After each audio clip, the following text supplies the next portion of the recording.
और आइए एक बार फिर से रुक करते हैं टोक्यो का, जहां जापान दौरे का पहला दिन है सीएम मोहन यादव का। में हमने पिछले वर्षों के आधार पर 19% बढ़ाया है, जो किसी भी राज्य के बढ़ते हुई प्रगति का द्योतक है। पिछले 5 वर्ष में हमने अपने निर्यात के प्रयास बढ़ाए हैं, जिसमें लगभग 2023-24 में 65,000 करोड़ का निर्यात मध्य प्रदेश के द्वारा किया गया। बातों पे मुझे मेरे काबिल अफसरों ने अपनी विस्तार से बात कही है, जैसे एनर्जी सेक्टर में, माइनिंग सेक्टर में, एजुकेशन सेक्टर में, हमारे एमएसएमई और हेवी इंडस्ट्री सेक्टर में, सभी क्षेत्रों में समान रूप से हमारी कई सारी पॉलिसियां भी हम बदल रहे हैं और काफी अनुकूल पॉलिसी बना रहे हैं, जिसके आधार पर देश भर में तो अनुकूल माहौल बनाई है, विश्व में भी मध्य प्रदेश के प्रति लोगों की रुचि बढ़ी है। लेकिन मैं आज इनके साथ इसीलिए आया हूं कि ये पॉलिसियों के इतर जाकर के भी, इससे बाहर जाकर भी हमको अगर कोई आवश्यकता पड़ेगी तो सरकार हर निवेशकों के हिसाब से भी इसमें कंसीडर करने के लिए हमारी मनोमस्तिष्क की भावनाएं खुली हुई है। मुझे इस बात की प्रसन्नता है।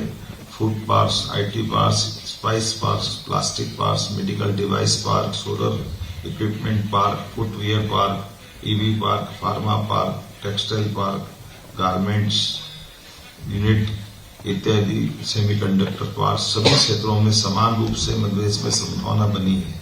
हमारी विशेष नीतियां खासकर गारमेंट, लॉजिस्टिक, ईवी, खाद्य प्रसंस्करण, ethanol, IT, pharma, medical device में बड़े सेक्टरों को, बड़े निवेशकों को आकर्षित कर रही है। मध्य प्रदेश में खास करके जब ये फूड बास्केट की बात हमारे राघवेंद्र सिंह जी ने कही है, तो ये बहुत सारी चीजों को जोड़ के चलने वाला हमारा प्रदेश है, जहां अच्छी नीति और नीयत के बलबूते पर बड़े पैमाने पर हमारी अपनी व्यावसायिक गतिविधियों को बढ़ाने के लिए लगातार सब तरफ से प्रोत्साहन मिल रहा है। और जब यहाँ आकर के मैं जापान के निवेश और उद्योगपतियों से चर्चा कर रहा हूँ, तो मैं ये बात को पुनः दोहराना चाहूंगा जो अभी अभी हमारे अफसरों ने बताई है। ग्लोबल इन्वेस्टर समिट के माध्यम से यशस्वी प्रधानमंत्री 24-25 फरवरी को खास तौर पे भोपाल में आने वाले हैं। ऐसे में हमारे अलग अलग सेक्टर, जैसे मैंने पूर्व में उल्लेख किए, इन सभी के आधार पर अलग अलग इनके सेमिनार भी चलेंगे, निवेश की संभावनाओं पर बात भी होगी। तो जापान में बड़े पैमाने पर हमारे से जुड़ने की संभावना भी है।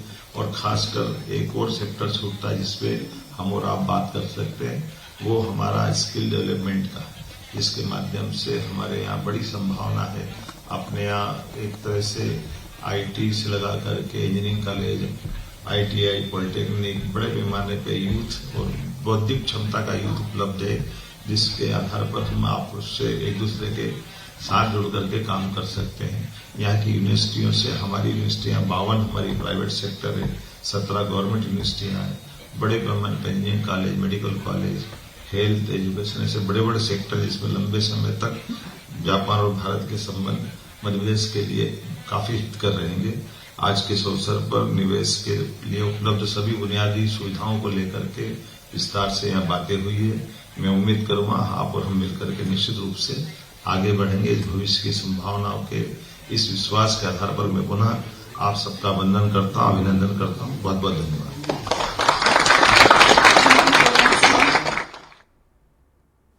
तो किस तरीके से प्रदेश में निवेश के अपार साधन मौजूद हैं, इसको लेकर टोक्यो में सीएम मोहन यादव अभी मंच पर बोल रहे थे। टोक्यो में भारत के राजदूत से भी चार्ज ने गर्मजोशी के साथ मोहन यादव का स्वागत किया। इससे पहले महात्मा गांधी की प्रतिमा पर उन्होंने पुष्पांजलि भी अर्पित की। काफ़ी अहम ये जापान का दौरा है, सीएम मोहन यादव का 4 दिवसीय जापान का दौरा। और इस दौरान राज्य में निवेश के लिए उद्योगपतियों को आमंत्रित, इस दौरे का मकसद है कि राज्य में निवेश के लिए ज़्यादा से ज़्यादा उद्योगपतियों को आमंत्रित किया जाए। ग्लोबल इन्वेस्टर्स मीट भी आने वाले वक्त में एमपी में होने वाली है। उस लिहाज से ये जो जापान का दौरा सीएम का है काफ़ी अहम है। भारतीय समुदाय ने मोहन यादव को इससे पहले पगड़ी पहनाकर उनका और तिलक लगाकर जोरदार स्वागत किया। और अपने सोशल मीडिया हैंडल एक्स पर भी सीएम ने लिखा, नमस्ते जापान, मुझे जापान में हमारे जीवंत भारतीय समुदाय से भव्य और पारंपरिक स्वागत पाकर मैं बहुत गर्व महसूस कर रहा हूं। तो इस दौरे को लेकर उन्होंने ये भी कहा कि मैं बहुत उत्सुक हूं और इस दौरे से जाहिर तौर पर आने वाले वक्त में प्रदेश के लिए काफ़ी बड़े अवसर के जो मौके हैं वो खुलेंगे। सीधे टोक्यो से लाइव तस्वीरें आप इस वक्त देख रहे हैं। जापान में भारतीय दूतावास के आधिकारिक एक सैंडल से भी तस्वीरें शेयर की गई हैं। उसमें मध्य प्रदेश के मुख्यमंत्री मोहन यादव जापान पहुंचकर टोक्यो में उनका तो एल्यूमिनियम से बनी वस्तुएं, तैयार एनीमा, कार्बनिक रसायन, परमाणु रिएक्टर, बॉयलर, मशीनरी, यांत्रिक उपकरण, फार्मास्यूटिकल उत्पाद 2023-24 में मध्यप्रदेश से जापान को $92.8 मिलियन का निर्यात किया गया है। जापान में मैन्युफैक्चरिंग क्षेत्र और अन्य क्षेत्रों से कई जुड़े हुए उद्योग भी हैं। इस इंटरेक्टिव सेशन के माध्यम से हम जापान के सभी उद्योगपतियों से महत्वपूर्ण निवेश की उम्मीद भी कर रहे हैं। मध्य प्रदेश क्षेत्रफल की दृष्टि से भारत का दूसरा बड़ा राज्य है, जहां 8.5 करोड़ की आबादी विराजमान है। भारत की 50% आबादी का मध्य प्रदेश कैचमेंट एरिया में अपने आप को मान के चलता है और मध्य प्रदेश की अर्थव्यवस्था लगभग 1 दशक में 3 गुना बढ़ी है, जिसको हमने हमारी सरकार बनने के बाद 5 साल में डबल करने का टारगेट लिया है। और खास करके इसी सब कारणों से हमारा अपना पूंजीगत व्यय और सरकारी व्यय इस वर्ष की तुलना में हमने पिछले वर्षों के आधार पर 19% बढ़ाया है, जो किसी भी राज्य के बढ़ते हुई प्रगति का द्योतक है। पिछले 5 वर्ष में हमने अपने निर्यात के प्रयास बढ़ाए हैं, जिसमें लगभग 2023-24 में 65,000 करोड़ का निर्यात मध्य प्रदेश के द्वारा किया गया है। औद्योगिक संभावनाओं की सभी बातों पर मेरे काबिल अफसरों ने अपनी विस्तार से बात कही है, जैसे एनर्जी सेक्टर में, माइनिंग सेक्टर में, एजुकेशन सेक्टर में, हमारे एमएसएमई और हेवी इंडस्ट्री सेक्टर में, सभी क्षेत्रों में समान रूप से हमारी कई सारी पॉलिसियां भी हम बदल रहे हैं और काफी अनुकूल पॉलिसी बना रहे हैं, जिसके आधार पर देश भर में तो अनुकूल माहौल बनाई है। विश्व में भी मध्य प्रदेश के प्रति लोगों की रुचि बढ़ी है। लेकिन मैं आज इनके साथ इसीलिए आया हूँ कि ये पॉलिसियों के इधर जाकर के भी, इससे बाहर जाकर भी हमको अगर कोई आवश्यकता पड़ेगी तो सरकार हर निवेशकों के हिसाब से भी इसमें कंसिडर करने के लिए हमारी मनोमस्तिष्क की भावनाएं खुली हुई है। मुझे इस बात की प्रसन्नता है।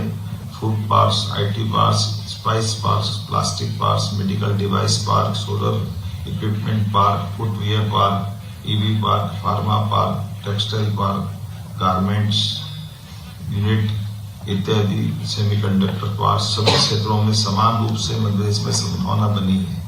हमारी विशेष नीतियां खासकर गारमेंट, लॉजिस्टिक, ईवी, खाद्य प्रसंस्करण, ethanol, IT, pharma, medical device में बड़े सेक्टरों को, बड़े निवेशकों को आकर्षित कर रही है। मध्य प्रदेश में खास करके जब ये फूड बास्केट की बात हमारे राघवेंद्र सिंह जी ने कही है, तो ये बहुत सारी चीजों को जोड़ के चलने वाला हमारा प्रदेश है, जहां अच्छी नीति और नीयत के बलबूते पर बड़े पैमाने पर हमारी अपनी व्यवसायिक गतिविधियों को बढ़ाने के लिए लगातार सब तरफ से प्रोत्साहन मिल रहा है। और जब यहाँ आकर के मैं जापान के निवेश और उद्योगपतियों से चर्चा कर रहा हूँ, तो मैं ये बात को पुनः दोहराना चाहूंगा जो अभी हमारे अफसरों ने बताई है। ग्लोबल इन्वेस्टर समिट के माध्यम से यशस्वी प्रधानमंत्री 24-25 फरवरी को खास तौर पे भोपाल में आने वाले हैं। ऐसे में हमारे अलग अलग सेक्टर, जैसे मैंने पूर्व में उल्लेख किया, इन सभी के आधार पर अलग अलग इनके सेमिनार भी चलेंगे, निवेश की संभावनाओं पे बात भी होगी। तो जापान में बड़े पैमाने पर हमारे से जुड़ने की संभावना भी है। और खासकर एक और सेक्टर छूटता है जिसपे हम और आप बात कर सकते हैं, वो हमारा स्किल डेवलपमेंट का, जिसके माध्यम से हमारे यहाँ बड़ी संभावना है। अपने यहाँ एक तरह से आईटी से लगा करके इंजीनियरिंग कॉलेज, आईटीआई, पॉलिटेक्निक, बड़े पैमाने पे यूथ और बौद्धिक क्षमता का यूथ उपलब्ध है, जिसके आधार पर हम आप उससे एक दूसरे के साथ जुड़ करके काम कर सकते हैं। यहाँ की यूनिवर्सिटियों से हमारी यूनिवर्सिटियाँ 52 हमारी प्राइवेट सेक्टर है, 17 गवर्नमेंट यूनिवर्सिटियाँ हैं, बड़े पैमाने पर engineering college, medical college, health, education, ऐसे बड़े बड़े सेक्टर जिसमें लंबे समय तक जापान और भारत के संबंध मध्य प्रदेश के लिए काफी हितकर रहेंगे।